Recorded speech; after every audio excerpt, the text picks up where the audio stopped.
ବର୍ଷା ପାଗକୁ ଯଦି ମୁସୁମୁସିଆ ପକୁଡି ମିଳିଯାଆନ୍ତା ତାହେଲେ ମଜା ଆସିଯାଆନ୍ତା। ତାହା ପୁଣି କେବଳ 5 ମିନିଟରେ। ଆଉ ଏମିତି ସଫ୍ଟ ଏମିତି ଫୁଲକା ପକୁଡି ଆପଣ କେବେ ବି ଖାଇ ନଥିବେ। ତ ହାଇ ଫ୍ରେଣ୍ଡ, ସିକ୍ରେଟ ଫୁଡି ଚ୍ୟାନେଲ ଆପଣଙ୍କର ସ୍ୱାଗତ ହେଇଗଲା। ପ୍ରত্যେକଟି ଟିପ୍ସ ଆଉ ଟ୍ରିକ୍ସ ସହିତ ମୁଁ ଆଜି ଆପଣଙ୍କୁ ବତେଇବି ଏମିତି ଫୁଲା ଫୁଲା ସଫ୍ଟ ପକୁଡି କେମିତି ଘରେ ବନେଇବେ। କେବଳ 5 ମିନିଟ ବି ଲାଗିବ ନାହିଁ, ଖାଇବାରେ ଏତେ ଟେଷ୍ଟ ଲାଗିବ। ଆପଣ ୟାକୁ ଟିଫିନ ସହିତ ଚାହାରେ ବି ମଧ୍ୟ ଖାଇପାରିବେ। ତ ଚାଲନ୍ତୁ ଆରମ୍ଭ କରିବା। ପ୍ରଥମେ ମୁଁ ଏଠି ନେଇଯାଇଛି ପକୁଡି ପାଇଁ ବେସନ ନେଇଯାଇଛି।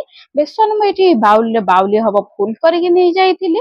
ବେସନ ପୁରା ଆମେ ଟିକେ ଏଠି ଦେଇଦବା ଲୁଣ, ଲଙ୍କାଗୁଣ୍ଡ, ହଳଦୀ ଗୁଣ୍ଡ ଆଉ ଟିକେ ବେକିଂ ସୋଢା। ଯଦି ଆପଣଙ୍କ ପାଖରେ ବେକିଂ ସୋଢା ନାହିଁ ତ ଆପଣ ଏଠି ବେକିଂ ପାଉଡର ମଧ୍ୟ ୟୁଜ କରିପାରିବେ। ବେକିଂ ସୋଢା ଦବା ଦ୍ୱାରା ହେଇଥାଏ କଣ, ଟିକେ ଆମର ପକୁଡିଟା ଫୁଲିଥାଏ।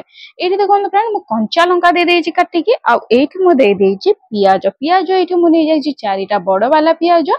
ଆଳୁ ମୁଁ ଏଇଠୁ ନେଇଯାଇଛି 3ଟା ଛୋଟ ଆଳୁ, ଯାହାର ଛୋଟ ଛୋଟ କ୍ୟୁବ୍ସ ଏହିପରିକା ଭାବରେ ମୁଁ କରିଦେଇଛି। ଆପଣ ଚାହିଁଲେ ଆଳୁକୁ ଲମ୍ବା ମଧ୍ୟ କାଟିକି ରଖିପାରିବେ। ଛୋଟ ରଖିଲେ ଟିକେ ଖାଇବାରେ ଭଲ ଟେଷ୍ଟ ଲାଗିଥାଏ।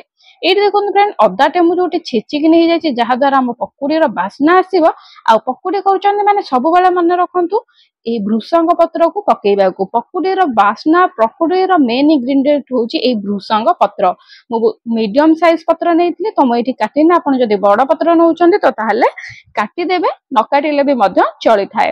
ପାଣି ଏଇଠି ଆମେ ଦେଇକି ଅଳ୍ପ ପାଣି ଦେଇକି ଆପଣଙ୍କୁ ଏଇଠି ଚକଟି ଦେବାର ଅଛି। ଆଚ୍ଛା ଫ୍ରେଣ୍ଡ, ଯଦି ଆପଣ ପିଆଜ ଖାଉନାହାନ୍ତି ତ ଆପଣ କରିବେ କଣ, ପିଆଜ ବଦଳରେ ଆପଣ ବନ୍ଧାକୋବି, ଫୁଲକୋବି କିମ୍ବା ଯେକୌଣସି ପନିପରିବା ଆପଣଙ୍କୁ ପସନ୍ଦ ଆପଣ ଏଇଠି ୟୁଜ କରିକି ପକୁଡିରେ ମଧ୍ୟ ଖାଇପାରିବେ। ଇଏ ଦେଖନ୍ତୁ ଫ୍ରେଣ୍ଡ, ଏହିପରି ଭାବରେ ହାତରେ ଚକଟି ଦେବା, ଟିକେ ପାଣି ଦେଇକି ଠିକ ଏହିପରି ଭାବରେ ହେବା ଆମର ଦରକାର। ଏବେ ଚାଲନ୍ତୁ ଯିବା କଡେଇ ପାଖକୁ। କଡେଇରେ ମୁଁ ଏଠି ନେଇଯାଇଛି ରିଫାଇଣ୍ଡ ତେଲ। ଗରମ ହେଇଗଲାଣି ଆମର ତେଲ ବହୁତ ବଢିଆ ଭାବରେ। ଏଇଠି ଆମେ ଅଳ୍ପ କରିକି ଦେଇଦବା। ଆପଣ ଯଦି ପକୁଡିର ସେପ୍ ଚାହୁଁଛନ୍ତି ବଡ ତ ଆପଣ ବଡ କରିପାରିବେ, କିନ୍ତୁ ମୁଁ ଏଠି ଦଉଛି ମିଡିୟମ ସେପ୍, ଯୋଉଟା କି ଖାଇବାରେ ଟେଷ୍ଟ ଲାଗିଥାଏ। ଆଉ ମିଡିୟମ ରେ କଲେ କଣ ହେଇଥାଏ, ବହୁତ ବଢିଆ ଭାବରେ ଫୁଲିଥାଏ, ଫୁଲିବାକୁ ଭଲ ହେଇଥାଏ। ଆଉ ଯଦି ଆପଣ ବଡ କରୁଛନ୍ତି ତେବେ ଭିତରଟା ଟିକେ କଞ୍ଚା ରହିଥାଏ ଆଉ ଲେଟ୍ ବି ମଧ୍ୟ ହେଇଥାଏ। ତେଣୁକରି ଏହିପରି ଭାବରେ ମିଡିୟମ ସେପ୍ରେ ଦିଅନ୍ତୁ, ଯେମିତି ମୁଁ ଆପଣଙ୍କୁ ଦେଖୁଛି ସ୍କ୍ରିନ ସାମ୍ନାରେ। ଠିକ ଏହିପରି ଭାବରେ ମିଡିୟମ ସେପ୍ରେ ଦେଇ ଦିଅନ୍ତୁ। ଆଉ ଆପଣଙ୍କୁ ଗ୍ୟାସ ର ଫ୍ଲେମ ଏକଦମ ମିଡିୟମ ଟୁ ହାଇ ରଖିବାର ଅଛି।